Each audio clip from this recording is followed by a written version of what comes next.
language itself is made up of meanings. Words don't necessarily, they're not necessarily made up of structure. Like Greek is a language that's made up of grammar and structure and those types of things. But Hebrew is more what I call flowetry. When you read it, it flows and it's poetic as it's coming. So you're not reading a comma to emphasize something, but it's a grouping of words put together that emphasize something more than just the grammar in a sentence. So it's a really, really cool way that this, every word is specifically placed. Everything that they've written, it's not just that sounds good. It's painstakingly written out. And Proverbs 31 is no different. It's actually an acrostic poem, which I don't know if you remember back in the day in school, they may have you do an acrostic, even in Sunday school, where you would take a word and then you would you'd say the word cross and it would spell out cross, and then you would write like Christ is risen, each letter you would create another thing. Proverbs 31 takes all, 22 letters? Yeah, all 22 letters in the Hebrew alphabet. And each verse, because it starts in verse 10, goes to verse 31. Each verse has a letter, and that letter of the alphabet in Hebrew, not the English translation, but the Hebrew translation, has that letter, and that starts that verse. So they took so that's what I mean about poetry. That's like taking our alphabet and making a scripture verse out of A is this, and B is this, and C is this. But it describes the perfect woman. And when here, in the context, an excellent woman who can find, she's far more precious than jewels. The heart of her husband trusts in her. And I think these first 2-3 verses are incredibly pivotal, because they start out discussing and we'll talk about this in my sermon later on, but they start out discussing the hierarchy of relationship, because it says that an excellent woman who can find, it's hard to find a good woman these days. That's what he's saying.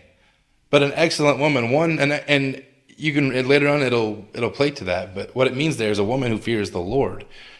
It's hard to find a woman who puts God first above herself.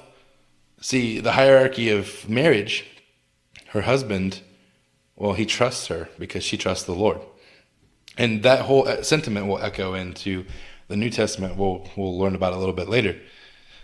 But this woman is so stacked spiritually, it's incredibly, to read this, it's intimidating to read, because I mean, this is my personal experience, but the woman that I'm marrying, I feel like she embodies this.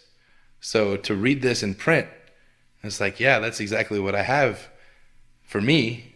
And it's another way that keeps me in track, because if I have that, then what kind of man do I have to be? It's a two-way street. It's not just a thumbprint where she sits underneath it and does all this good stuff, and I get to sit back and recline. So if she's doing that kind of hard work, what kind of hard work do I have to do? And it goes on to say, it tells exactly what kind of man her husband is in Proverbs 31 following. Verse 12, she does him good and not harm all the days of her life. So everything that she does with intent. She's not trying to nag. She's not trying to be upset. She's not trying to be mean. And that's difficult to do when you're a part of someone else's life. And regardless of male or female, it's hard not to bicker with each other. But what she tries to do, she does them good all her life. She tries to understand. She tries to listen. She tries to be the helper, the counselor that women are. They have that innate ability to tell you what's wrong. Just saying, I love you. But it goes on to say, she seeks wool and flax and works with willing hands. And I love that in verse 13. No, I'm sorry, it's 14. My eyes are horrible. 13 to 14. The willing hands. Whatever she's got to do, she puts her hand to the plow, so to speak. She's excited about it. She's willing to learn a trade. She's willing to do anything. As we'll read on, Proverbs 31 woman here, she is a woman who takes care of her husband, her spirituality, her family, and that's not in vain. In the latter parts of this, you'll see what you sow is what you reap, and what she reaps is something beautiful. It's exactly what God has created for us to reap. And it goes on to say in 14, she is like the ships of the merchant. She brings her food from afar. She rises while it's yet night and provides food for her household and portions for her maidens. She considers a field and buys it. With the fruit of her hand, she plants a vineyard. I feel like 16 is something that husbands are going to want to jump over, because we financially, men, I know, I'm speaking from experience, when we see a good deal, we like to jump on it. If there's a lawnmower for sale and we need a new one, I'm going to go ahead and go get it. But this one, we might jump over if we're going over this with our wives, because it says she considers a field and she buys it. It doesn't say she thinks it's a good deal, so she goes and jumps on it. It says that she sits down, she thinks about it. She weighs the options, the pros and cons. Is it good? Regardless of what price it is it going to benefit my family? So everything that she does, this woman that they're describing, she has her household in mind. It's not just about her, but the people that it's going to affect. She has a husband, and later on you will see she has a family. She wakes up early and she goes to see, back then, they didn't have something like a Walmart or a Kmart or a Dollar General, something like that, where you can go and pick up something in 10 minutes and come on back. Their trade routes, they were primarily, it says like the ships of the merchants. They were primarily people that bought, trade, and sold close to the sea. Most of these places were close to some sort of body of water. So they would have to get up early and go to the farmer's market before the crack of dawn, buy the stuff they needed for the day, and then go home. And that was just the start of the day. And that's what the woman would do. She would get up, she would go to her merchants and find out what her family needed for the day, bring that home, and as it said earlier, work with willing hands to cook, to take care of. I mean, just talking about it, it's daunting to see what kind of woman, she's not trying to cause trouble. She's only wanting to do what's best for herself and her family. She's praising God with all she has.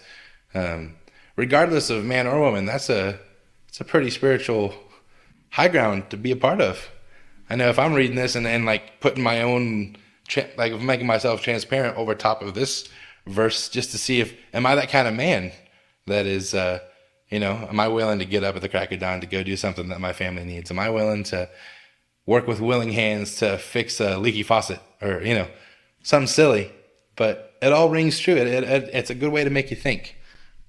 Especially back then, what's really huge about this to me is, in the Old Testament especially, and we will call it what it is, women didn't have a lot of rights. Women, as a culture, women were not men. Let's put it that way. Men were the head of household. Men were the ones to take care of. Women had no social status. They didn't have a class. They were identified by the man they were with.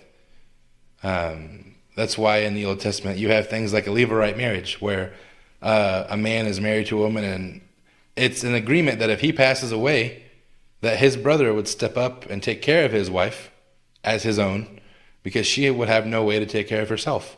She has no ability to gain monetary prowess, to work a job, things like that. It was a completely different era, a completely different mindset. So if you're looking at it in the context of when this was written, to see the very last book of wisdom, which is Proverbs, what we're reading, in the very last section of it, is talking about a woman who exemplifies from the time something that echoes now, that that you would read now and say, this has been 4,000 years since this has been written, and this is still something that it's hard to find.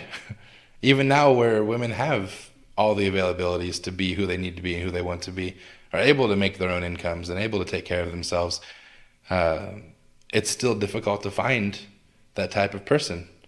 And to know that this was the kind of woman that God was calling through the centuries, again, makes me wonder what kind of man that I'm to be called to be. If I have a woman who was taken out of man to be taken care of by man, and if I have a woman, which I do personally, if I have a woman who embodies these things, and it's my job to take care of her, who am I supposed to be? This is a great reflection. And it goes on to say, she dresses herself with strength, makes her arms strong. She prevails or she perceives that her merchandise is profitable. Her lamp doesn't go out at night. She puts her hands to the distaff, and her hands hold the spindle.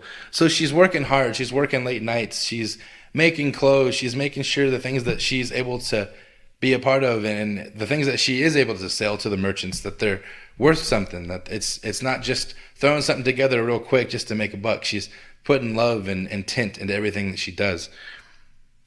She opens her hand to the poor and reaches out her hands to the needy. She's not afraid of snow for her household, for the household are clothed in scarlet. Now that might sound different to us. Well, why would you be worried about snow?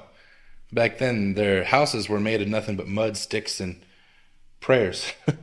It wasn't like the construction we've got now. It was, any sort of weather could demolish an entire home. But she doesn't worry about the weather because she knows the work she's put into her house is going to keep them strong. And the clothes that she's made, clothes made of scarlet. That was, I heard in a sermon the other day, a woman, you'll see later, she dressed in purple. And back in the day, that day was probably a Wednesday, but I'm just kidding. Back then, women who were dressed in scarlet and dressed in fine linens and in the color purple especially, that was to show notoriety. To get a purple dye was rare, was expensive. To get scarlet was merchants had to bring it from other parts of the world. So she only dressed her family in the nicest of things. She made sure her investments were smart enough that she could afford the best of the best for her family. That way, when the winters came, they were dressed not only nicely, but they were dressed functionally. When they went out, they weren't going to die of frostbite. And those were real issues they had then. It goes on to say that she makes bed coverings for herself. Her clothing is fine linen and purple. That's what we were just talking about. And now we get to her husband. Her husband is known in the gates. And now back then, when you hear in the gates of a city is where the high officials of a city would congregate to discuss matters of importance, discuss political issues. So her husband is among the men in that city that are at the top. He's an advisor to the people of the city. So that just tells me rank of what kind of man a woman like this merits. If you have a woman that is all of these things, then you have to be a man that matches for things to work well. You got to work well together. And he's a man. It goes on to say, when he sits among the elders of the land, she makes linen garments and sells them. She delivers sashes to the merchant. Strength and dignity are her clothing. She laughs at the time to come. She opens her mouth with wisdom, and the teachings of kindness is on her tongue. She looks well to the ways of her household and does not eat the bread of idleness. I love that line. She doesn't sit around and do nothing. She's always thinking of what's next. What can I do better? She laughs at the times to come because she has a plan. If something negative is on its way, first of all, she's rooted in the Lord. So she knows her strength comes from someone that's somewhere that's not just within inside of her. But she understands her worth and she understands her role. And I know these days, especially living in St. Louis and the bigger cities and listening to radio and see what's going on in the news, the words gender role and marriage and hierarchy, those words are buzzwords, and they don't bode well in our society these days, because hearing that there's a role for something says that you're limited. In reality, as men and women, we are limited in our own way. We are created, and we'll talk about that in my sermon. There's a reason why we have the roles that we have. It's not so someone can lord over another person. It's not so someone can undermine another person. But the roles and hierarchy that God set up are there in a way that we can work together. And if you read this, you see the two of them work perfectly together for their family. And the entire epitome of relationship here on earth is the family. So if we're supposed to run that correctly, we're supposed to fit into our limitations. So that way when we hit our boundary, our wife or husband, that's where they excel, where we don't. And it's okay to not excel at everything. I know we're told that we have to be the best at everything we do, but it's okay not to be the best at something. It's okay to rely on the person that God brought you because there's a reason he brought them to you. That's kind of how it works, at least from what Scripture says. You go on to see, she looks well the ways of her household, does not eat the bread of idleness. Her children rise up and call her blessed. Her husband also, and he praises. And I love this, verse 29. Many women have done excellently, but you surpass them all. Charm is deceitful, and beauty is vain, but a woman who fears the Lord is to be praised.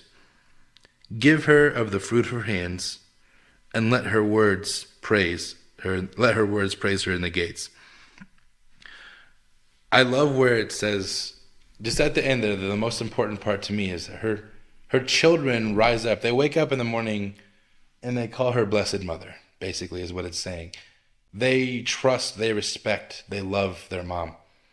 And especially on a day like today where we remember, I can remember what I like to call my wilderness days. And I remember having a conversation with my mom where, she never gave up on me. And that's what this woman embodied. She never gave up. Her husband acknowledges that. That's very important. He says, because at the beginning it starts in verse 10, an excellent wife who can find. And the husband himself in verse 29 says, many women have done excellently, but you surpass them all. And there's a tie-in there that there are excellent women out there. They're hard to find, but they're out there. But among that small group that is hard to find, you surpass all of those excellent women. There is none like you, because you fear the Lord. It says that she is clothed with strength and dignity. And it finishes by saying, she's praised in the gates by her own words, her deeds. The men that her husband have company with, the political leaders, praise his wife in the gates of the city because of the woman she is. And the woman that she is, when it comes down to it, is a woman that fears the Lord, because a woman that fears the Lord is to be praised.